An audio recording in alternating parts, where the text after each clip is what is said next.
जय श्री राम दोस्तों, स्पिरिचुअल ज्ञान हिंदी कहानी में आप सभी का दिल से स्वागत है। हमारी आज की कहानी है गर्भवती सासू माँ। अशोक जी अपनी पत्नी यशोदा जी के साथ बालकोनी में बैठे हुए मीठी मीठी सी बातें कर रहे थे। देखो यशोदा, परसों हमारी शादी की सालगिरह है और हम उसी दिन अपने बेटे और बहू को बता देंगे कि तुम फिर से।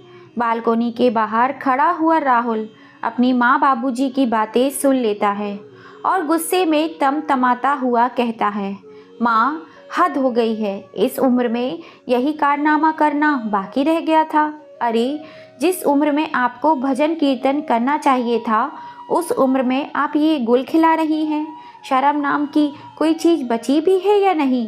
अब मैं अपना चेहरा बाहर कैसे दिखाऊंगा? हमारे रिश्तेदार क्या कहेंगे? मेरे ऑफिस के दोस्त क्या सोचेंगे? मेरे ससुराल वालों के आगे भी आपने मुझे मुंह दिखाने लायक नहीं छोड़ा। एक पल में ही हमारी इज्जत का कचरा कर दिया। दिल में नफरत और चेहरे पर गुस्सा लिए राहुल जोर जोर से चिल्ला रहा था। चलिए दोस्तों, आपको बताते हैं आखिर माजरा क्या है। आखिर ऐसा क्या हो गया कि राहुल इतना भड़क रहा था। दरअसल अशोक जी और यशोदा जी, जो कि राहुल के माता पिता हैं, उनका एक और बच्चा अब इस दुनिया में आने वाला है। और इसी बात को सुनने के बाद से ही राहुल का गुस्सा सातवें आसमान पर है। राहुल और पूजा की शादी को अभी 2 महीने ही हुए थे। जब राहुल ने अपनी पत्नी पूजा को ये खबर दी तो क्रोध के कारण राहुल का शरीर कांप रहा था।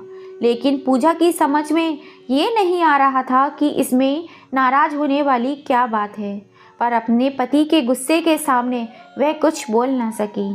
पूजा चुपचाप राहुल की बातें सुनती जा रही थी, परंतु उसके मन में एक ही प्रश्न चल रहा था कि इन सब बातों से समाज में उनकी इज्जत खत्म कैसे हो जाएगी।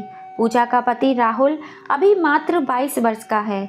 उससे छोटी पूजा की ननंद साक्षी है। पूजा के सास ससुर की शादी बहुत ही कम उम्र में हो गई थी और उसकी सास की उम्र भी ज़्यादा नहीं थी। पूजा अब तक ये समझने में असमर्थ थी कि उसका पति किस बात को लेकर इतना नाराज है। अपनी सास के साथ उसे पूरी सहानुभूति थी। वह उनसे पूछना चाहती थी क्या उनका कुछ खाने का दिल है, क्योंकि जब से वह इस घर में ब्याह कर आई थी उसकी सासू माँ ने उसे बिल्कुल अपनी बेटी की तरह रखा था। उसकी पसंद उसकी नापसंद का पूरा ख्याल रखती थी। पूजा भी अपनी सासू माँ को बहुत प्यार करती थी, परंतु आज अपने पति के मुंह से ऐसी बातें सुनकर उसे बिल्कुल भी अच्छा नहीं लग रहा था। शाम को पूजा के ससुर अशोक जी ने जब उन सभी को इस बारे में बात करने के लिए हॉल में बुलाया तो कोई भी उनकी बात सुनने के लिए अपने कमरे से बाहर नहीं आया। अशोक जी सरकारी बैंक में मैनेजर की पद पर कार्यरत हैं। अक्सर ऐसा हुआ करता था कि जब भी वह अपने बच्चों को बुलाते थे तो वह डर के कारण जल्दबाजी में तुरंत उनके सामने खड़े हो जाते थे, क्योंकि वह थोड़ा सा डांट डपट करके बात करते थे। लेकिन वे दिल के बेहद नरम हैं। वह एक बेहद प्रभावशाली व्यक्तित्व वाले व्यक्ति हैं।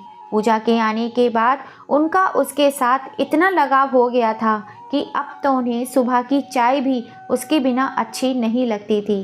वे उसे हमेशा बेटी की तरह प्यार करते थे। आज अशोक जी के बुलाने पर भी राहुल और साक्षी दोनों में से कोई नहीं आया तो पूजा खुद ही खुद को दोषी समझा महसूस कर रही थी कि बाबूजी और माँ बात करने के लिए बैठे हैं, लेकिन उनके बच्चे बुलाने के बावजूद भी उनकी बात तक सुनने नहीं आ रहे हैं। आम दिनों में तो पूजा अपनी माँ और नंद साक्षी के साथ मिलकर नाश्ता बनाया करती थी और राहुल के ऑफिस से लौटने के बाद सभी लोग हॉल में बैठकर खाना खाते और बातें करती थी। लेकिन आज सब कुछ बेकाबू था। स्थिति को संभालने के उद्देश्य से जब पूजा अपने पति के पास गई और कहने लगी, सुनिए, बाबूजी ने आपको बुलाया था, क्या आप भूल गए हैं? पूजा की बात सुनकर राहुल का चेहरा गुस्से से लाल हो गया और तमतमाते हुए बोला, मुझे किसी से कोई बात नहीं करनी है और तुम मेरी पत्नी हो। मैं जो कहूँगा तुम वही करोगी। तुम्हें बहुत ज़्यादा दिमाग चलाने की ज़रूरत नहीं है। पूजा राहुल की बात सुनकर हैरान थी कि यदि राहुल की पत्नी हूँ तो सास ससुर की तरफ से क्यों नहीं बोल सकती हूँ, परंतु अभी वह घर में नई नई आई थी इसलिए चुपचाप बैठ गई। तभी दरवाजे पर दस्तक हुई और पूजा के ससुर अशोक जी की आवाज़ आई, बेटा राहुल। परंतु राहुल ने कोई जवाब नहीं दिया, वह यूट्यूब देखने में व्यस्त था। पूजा ने दरवाज़ा खोला और उन्हें अंदर आने को कहा तो अशोक जी बोले, बेटी नहीं, अभी नहीं, मैं और तुम्हारी माँ तुम लोगों से कुछ बात करना चाहते हैं, हॉल में आ जाओ। ऐसा कहकर वह चले गए। साक्षी को छोड़कर बाकी सब लोग हॉल में पहुंच चुके थे। पूजा ने उसे कई बार बुलाने की कोशिश की परंतु उसने दरवाज़ा नहीं खोला और केवल इतना कहा कि प्लीज़ मुझे परेशान मत करो, मैं अकेले रहना चाहती हूँ। हॉल में अशोक जी अपनी पत्नी के साथ सर झुकाए बैठे थे। सामने राहुल बैठा था और पूजा उसके पास जाकर खड़ी हो गई। सासू माँ का चेहरा देखा तो उसे बहुत तकलीफ हो रही थी। एक दिन में ही उनका चेहरा काफ़ी मुरझा गया था, आंखों के नीचे काले घेरे पड़ गए थे। शायद बहुत रोई थी वो। आज वह पूरा दिन कमरे से बाहर भी नहीं निकली थी। उनकी हालत देखकर पूजा को भी रोना आ रहा था। तभी राहुल ने कठोर स्वर में कहा, क्या कहना था आपको, जल्दी कहिए, मुझे काम है। राहुल ने कभी आज तक अपने पिताजी से इस लहजे में बात नहीं की थी। अशोक जी ने खुद को संभालते हुए धीरे से कहा, तुम लोग तो सब कुछ जानते ही हो। राहुल गुस्से में बोला, जी हाँ जानते हैं, तो अब तुम्हें इस बारे में क्या कहना है? हम आपको क्या कह सकते हैं पिताजी, आपने कुछ कहने लायक छोड़ा ही कहाँ। मुझे तो समझ नहीं आता कि अब हम लोगों के सामने किस मुंह से जाएंगे। आप लोगों ने तो हमें कहीं जाने लायक नहीं छोड़ा। आपने पति की बात सुनकर पूजा कभी उसकी ओर देखती तो कभी अपनी सास ससुर की ओर, मानो उसे अपने कानों पर विश्वास नहीं हो रहा था। तभी अशोक जी बोले, क्या हमारे कारण तुम लोगों को बाहर निकलने में शर्म आ रही है? तभी राहुल ऊंचे स्वर में कहना शुरू करा, और नहीं तो क्या, मेरे अपने मित्र हैं, साक्षी की अपनी सहेलियां हैं, पूजा के मायके वाले हैं, वह सब लोग क्या सोचेंगे? यह सोच सोचकर ही मेरा सर शर्म के कारण झुका जा रहा है। बेटे को इस तरह बात करते देख यशोदा जी की आंखों से आंसू बहने लगे। पूजा ने उन्हें अपने गले से लगा लिया। उसे बहुत तकलीफ हो रही थी, परंतु राहुल बोलता गया, यह सब कारनामे करने के बाद अब आप लोग हॉल में हम सभी को बुलाकर सभा बिठा रहे हैं। लेकिन पिताजी, मैं केवल इतना कहना चाहता हूँ कि अब मेरा आप लोगों से कोई लेना देना नहीं है। अब मैं केवल अपने तरीके से जीऊँगा और आप अपने तरीके से। साक्षी क्या करेगी वह खुद जाने।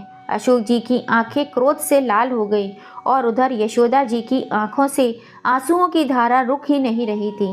तभी अशोक जी बोले, मतलब यह कि तुम घर की रसोई बांटना चाहते हो? राहुल सोफे से उठ खड़ा हुआ और बोला, मुझे इन औरतों वाली बातों में कोई दिलचस्पी नहीं है, परंतु मैं आपके साथ अब कोई रिश्ता रखना नहीं चाहता, ना ही आपके साथ रहना चाहता हूँ। तभी अशोक जी ने अपने आंसू पहुँचते हुए कहा, तो ठीक है बेटा, यदि तुम हमारे साथ नहीं रहना चाहते तो मैं और तुम्हारी माँ अपने गांव वाले मकान में चले जाते हैं। जी नहीं, इतना एहसान करने की कोई ज़रूरत नहीं है, पहले ही आप लोग बहुत जग हंसाई करा चुके हैं। ऐसा कहकर राहुल अपने कमरे में वापस चला गया। उधर हॉल में बैठे दोनों माता पिता अपने बच्चों का व्यवहार देखे हुए अपराध बोध से ग्रस्त हुए जा रहे थे। इसके बाद कई दिन बीत गए, परंतु घर में अब पहले जैसी रौनक नहीं रही थी। राहुल और साक्षी दोनों भाई बहन अपने माता पिता से बात तक नहीं करते थे, केवल अपने कमरे तक ही सीमित रहा करते थे।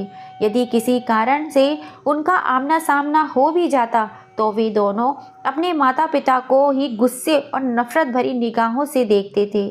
ऐसी स्थिति में यदि कोई उनकी हालत को समझ पा रहा था तो वह केवल उनकी बहू पूजा ही थी, जो उनका ख्याल रखने की पूरी कोशिश करती थी, उनके साथ हाल चाल बांटती, अपनी सासू माँ के पैरों में तेल लगा देती थी।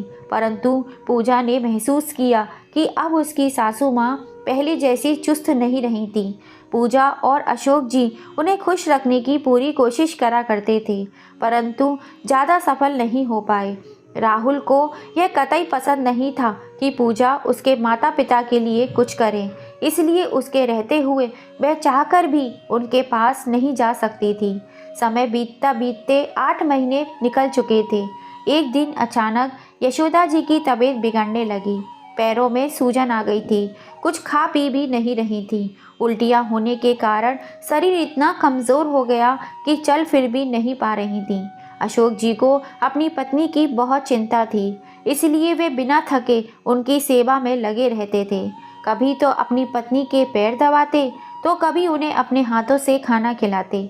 उल्टी हो जाती तो बिना किसी परेशानी के साफ कर देते थे। उनका अपनी पत्नी के प्रति प्यार देखकर पूजा आश्चर्यचकित रह गई। परंतु इतना सब कुछ होने के बावजूद भी राहुल और उसकी बहन साक्षी का दिल बिल्कुल न पसीजा। एक दिन पूजा के पास उसकी माँ का फ़ोन आया और बोली कि कुछ दिनों के लिए दामाद जी के साथ हमारे यहाँ रहने के लिए आ जाओ। पूजा ने बड़ी हैरानी से कहा, यह क्या कह रही हो माँ? अपनी सासू माँ को ऐसी हालत में छोड़कर मैं कैसे आ सकती हूँ? पूजा, तुम्हारा दिमाग तो खराब नहीं हो गया? अब तुम अपनी सास की सेवा करोगी और उसके बाद उनका बच्चा पालोगी। तुम्हारा अपनी भी तो परिवार है, उसके बारे में तो सोचो। परंतु माँ, तुमने ही तो मुझे समझाया कि मेरा ससुराल ही अब मेरा परिवार है, तो फिर आज ऐसी बातें क्यों? मुझे केवल इतना मालूम है कि आज मेरी सास को मेरी ज़रूरत है, तो मैं उनके साथ खड़ी रहूँगी। इतना कहकर पूजा ने अपनी माँ की और कोई बात बिना सुने ही फ़ोन रख दिया। अक्सर आस पड़ोस वाले उन लोगों का हंसी मजाक बनाया करते थे। एक दिन बगल वाली आंटी ने पूजा को देखते हुए कहा, एक बात तो बताओ बहू, क्या तुम्हारी सास का पाँव भारी है? तभी पूजा ने अपने आप को शांत करते हुए कहा, सही सुना आपने आंटी जी, लेकिन इस उम्र में यह सब कारनामे? कहते हुए आंटी जी हंसने लगीं। तो पूजा ने उनकी ओर देखते हुए मुस्कुराते हुए कहा, एक बात तो बताइए, इस उम्र में पति का प्यार कितनी पत्नियों को मिलता है? फिर मेरी सासू माँ तो इस मामले में बड़ी ही भाग्यशाली हुई। ऐसा कहते हुए पूजा जाने लगी तो पीछे से आवाज़ आई, लगता है सासू माँ के प्यार का रंग कुछ ज़्यादा ही चढ़ गया है तुम पर। तभी उनके पास खड़ी एक औरत ने भी कहा, यही दिन देखने बाकी रह गए थे। पूजा को उनकी बातें सुनकर गुस्सा आने लगा, परंतु किसी की बात का जवाब ना देते हुए उसने घर के अंदर लौटना ही बेहतर समझा। आज बहुत तेज बरसात हो रही थी, तो पूजा ने सोचा कि इस बरसात में गर्मा गर्म आलू की टिक्की सबको अच्छी लगेंगी। खास तौर पर उसकी सासू माँ और उसके पति राहुल की वे फेवरेट थी। आज पूजा ठान चुकी थी कि वह परिवार के सभी सदस्यों को एक साथ खाने की मेज पर बिठाकर खाना परोसेगी। आज राहुल और साक्षी को भी शक्ति दिखाकर उन्हें अपने माता पिता के पास बिठाएगी। अभी यह सब कुछ सोच ही रही थी कि थोड़ी सी मुस्कुराहट उसके चेहरे पर आई कि अचानक अशोक जी रसोई घर में आए और बोले, बेटी हमारे कमरे में आना, तो लगता है तुम्हारी माँ की तबीयत ठीक नहीं है। माँ, क्यों, क्या बात है पिताजी? कहते हुए पूजा डरी सहमी उनके कमरे की ओर दौड़ी दौड़ी गई। देखा तो उसकी सासू माँ बिस्तर पर पड़ी हुई दर्द से कराह रही थी और जोर जोर से भगवान का नाम लेती जा रही थी। वह पसीने से भीग चुकी थी। डर के मारे पूजा के हाथ पैर कांपने लगे।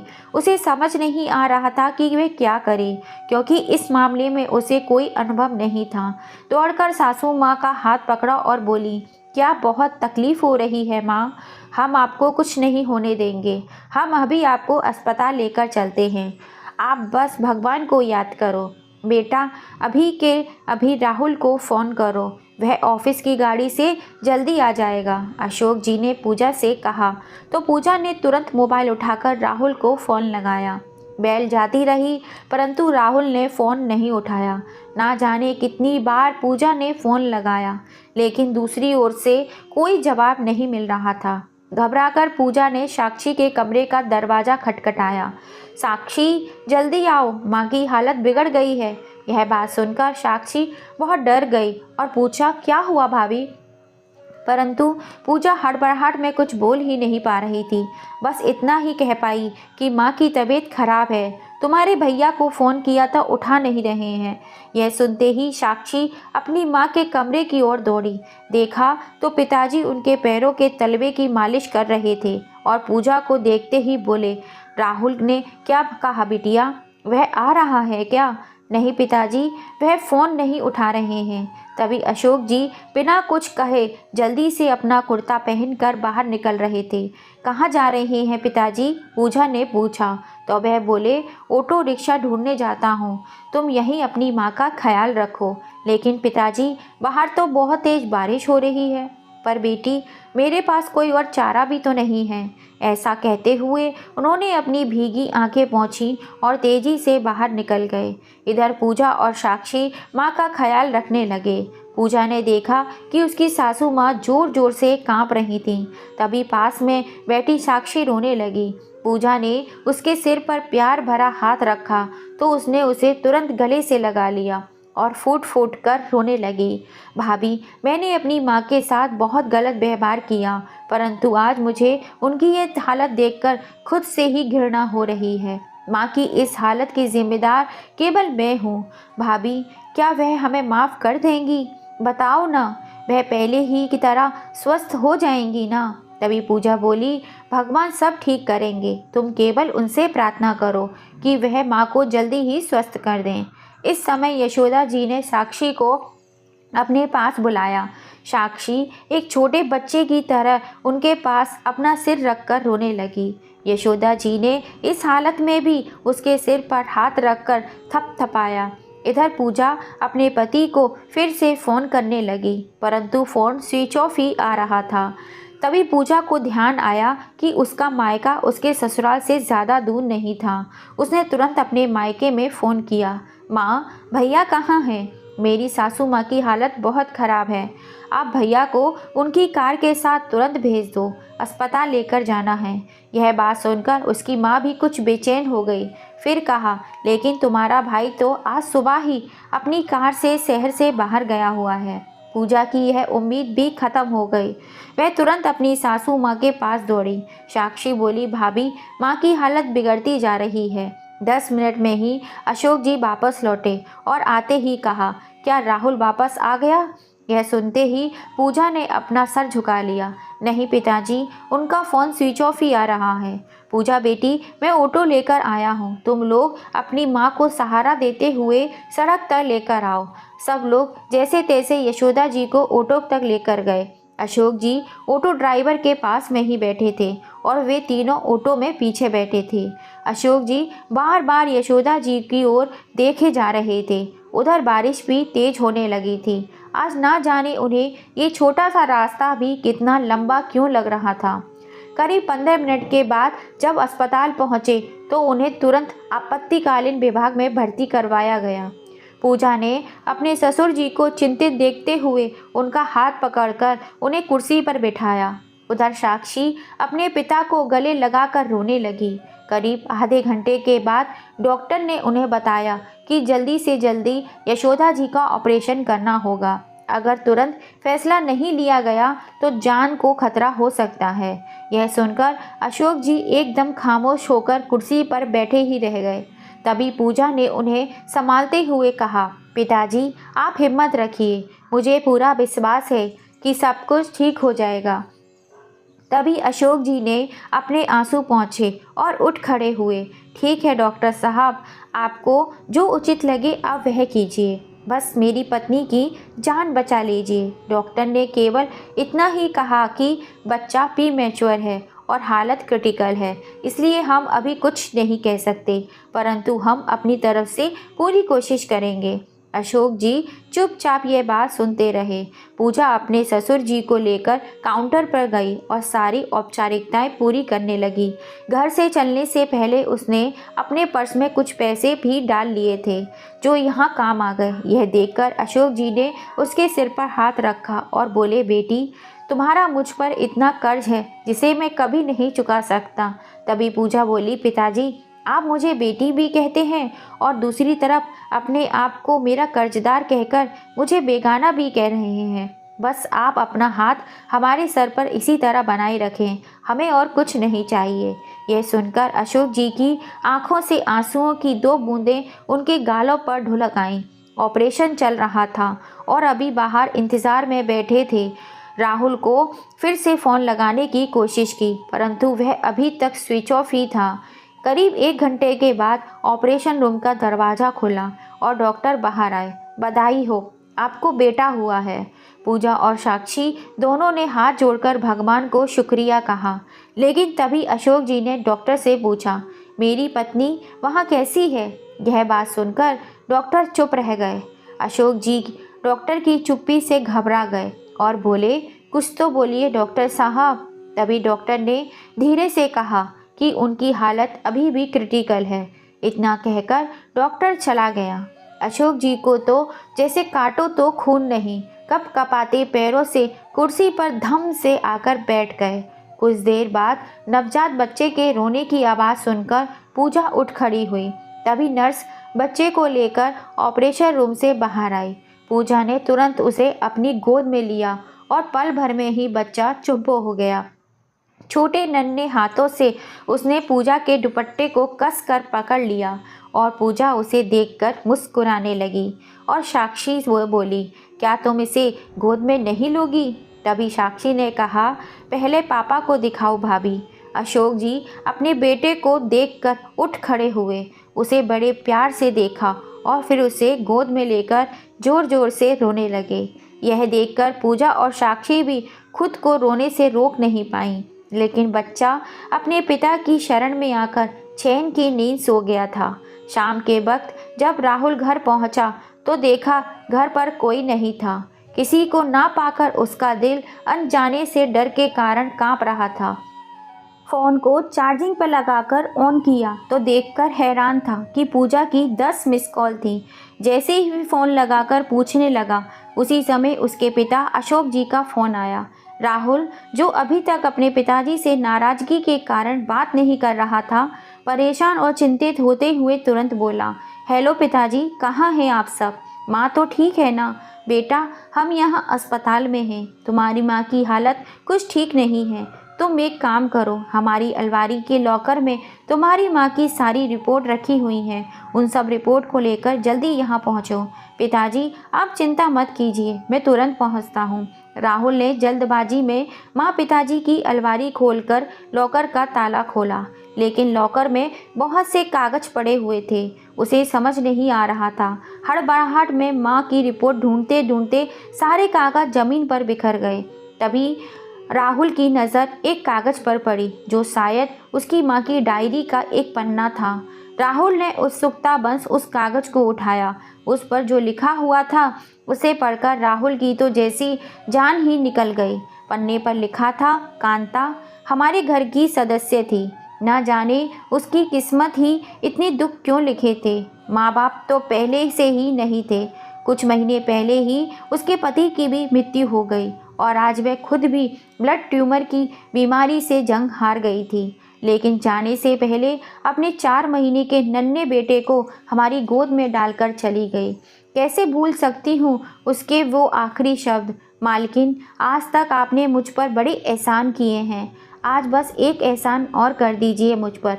अपना बच्चा राहुल मैं आपके हवाले किए जा रही हूँ, इसका ख्याल रखना। भगवान आपका भला करे। मैंने भी उसे वचन दिया था कि हम उसके बच्चे को अपना बच्चा समझकर पालेंगे और उसे यहाँ तक पता नहीं लगने देंगे कि हम उसके माँ बाप नहीं हैं। उस कागज़ को पढ़कर राहुल पसीने से तरबतर हो गया और धम से ज़मीन पर बैठ गया। जिन माँ बाप को आज तक इतनी बातें सुनाता आया था, दरअसल वह दोनों तो मेरे माँ बाप थे ही नहीं। फिर भी उन्होंने इस बात का एहसास तक नहीं होने दिया था मुझे। यह सोच सोचकर राहुल के जैसे जान ही निकली जा रही थी। लेकिन फिर उसे अचानक माँ की हालत और स्थिति की गंभीरता का अंदाज़ा हुआ तो खुद को संभालते हुए जल्दी से रिपोर्ट ढूंढकर अस्पताल के लिए निकला। जैसे ही वह अस्पताल पहुंचा तो सभी डॉक्टर की टीम उसकी मां का इलाज करने में जुटी हुई थी। अशोक जी बौखलाए हुए उसकी तरफ दौड़ते हुए आए और उसके गले लगाकर रोने लगे। उसने पिताजी के आंसू पहुँचे। उसी समय राहुल ने देखा एक नर्स दौड़ती हुई आ रही है। उसका दिल घबराने लगा और कँपकँपाती आवाज़ में पूछा, सिस्टर क्या हुआ? माँ की हालत तो ठीक है ना? जी देखिए, शरीर में खून की बहुत ज़्यादा कमी होने के कारण पेशेंट की हालत अभी बहुत क्रिटिकल है। उन्हें चढ़ाने के लिए तुरंत ओ पॉजिटिव ब्लड की आवश्यकता है और अस्पताल में उसका स्टॉक ख़त्म हो चुका है। इस समय राहुल बोला, तो फिर परेशानी वाली क्या बात है? मेरा भी ब्लड ओ ग्रुप पॉजिटिव है। आप जल्दी से मेरा ब्लड लेकर उन्हें चढ़ाने का इंतज़ाम कीजिए। जब राहुल ब्लड डोनेट करने के लिए केबिन से बाहर आया तो पूजा के हाथों में नवजात को देखकर उसका दिल करुणा से भर आया। तभी पूजा ने कहा, क्या इसे उठाएंगे नहीं? राहुल ने नन्हे को अपने हाथों में उठाया और आंसू भरी आंखों से उसे निहारने लगा। कुछ समय उसे लगातार यूं ही देखता रहा। थोड़ी देर बाद जब उन्हें यशोदा जी से मिलने की इजाज़त मिली तो पूजा और राहुल माँ से मिलने के लिए गए। नन्हा राहुल के हाथों में ही था। राहुल को देखते ही यशोदा जी के चेहरे पर एक मुस्कान और तसल्ली के भाव उभर आए, लेकिन राहुल अपनी माँ को देखते ही फूट फूट कर रो पड़ा। आत्मग्लानि भरे स्वर से बोला, माँ मुझे माफ़ कर दीजिए। यशोदा जी ने बड़े प्यार से कहा, बेवकूफ़ लड़के, रो मत, मैं तुम्हें हमेशा हंसते हुए देखना चाहती हूँ। फिर इशारे से राहुल और पूजा को अपने पास बुलाया और उनके सर पर हाथ रखकर आशीर्वाद दिया। फिर मुन्ने को चूमा और राहुल से बोली, मेरी वजह से तुमने अपना सम्मान खोया है। तुम्हारा गुस्सा मुझ पर है, लेकिन यह मासूम बच्चा तुम्हारा अपना ही है। इसकी कभी अपेक्षा मत करना। मैं इसे तुम्हारे पास छोड़े जा रही हूँ। इसका ध्यान रखना, लापरवाही मत करना, नहीं तो मुझे शांति नहीं मिलेगी। माँ की यह बात सुनकर राहुल का सीना काँप उठा। पूजा, माँ यह क्या कह रही हैं? वह हमें छोड़कर कहाँ जाएंगी? माँ, इस बच्चे का मैं अपनी जान से भी ज़्यादा ख्याल रखूँगा। आप चिंता मत कीजिए। अभी आपका नहीं, मेरा बेटा है, लेकिन आप हमें छोड़कर जाने की बात नहीं करेंगी, समझी आप? उधर बाहर कुर्सी पर बैठे अशोक जी स्वयं को लाचार महसूस कर रहे थे और साक्षी उन्हें सहारा दे रही थी कि तभी राहुल पागलों की तरह केबिन से दौड़ता हुआ बाहर की ओर भागा। अशोक जी ने उसे पीछे से पुकारा, लेकिन उसने कहीं नहीं सुना। कुछ ही पलों में वह एक डॉक्टर के साथ लौटा। तभी उसके पीछे पीछे गए डॉक्टर ने यशोदा जी को चेक किया और एक गहरी सांस लेते हुए कहा, जी यशोदा जी अब इस दुनिया में नहीं रहीं। राहुल अपनी माँ के पास फर्श पर घुटनों पर बैठ गया। अपनी माँ के दोनों पैरों को हाथों से पकड़कर चूमने लगा और चिल्लाया, माँ मुझे माफ़ कर दो माँ, मैं तुम्हें फिर कभी कोई दुख नहीं पहुँचाऊँगा माँ, तुम इस तरह हमें छोड़कर मत जाओ। दोस्तों, कितनी अजीब बात है ना, जब कोई हमसे बेतहा प्यार करता है तो हम उसके प्यार को समझ नहीं पाते और उसकी अपेक्षा करते हैं, लेकिन जब वही शख्स हमसे दूर चला जाता है तब हम उसके प्यार की गहराई को समझ पाते हैं। अंत में यशोदा जी मौत से ज़रूर हार गई थी, लेकिन उनका प्यार जीत गया था। एक तरफ यशोदा जी के जाने का दुख था तो वहीं दूसरी तरफ घर में नन्हे मेहमान के आने की खुशी। दोस्तों, आपको ये कहानी कैसी लगी? क्या माँ बाप को किसी भी उम्र में अपने तरीके से जीने का हक है या नहीं? आप अपनी राय हमें कमेंट करके ज़रूर बताइएगा। और अगर अब तक आपने चैनल को लाइक एंड सब्सक्राइब नहीं किया है तो जल्दी से कर लीजिए। पास में लगी घंटी को दबा दीजिएगा, जिससे हम जब भी कोई नई कहानी डालें उसका नोटिफिकेशन आपको मिल सके। फिर मिलेंगे आपसे ऐसी ही किसी कहानी के संग। जय श्री राम दोस्तों।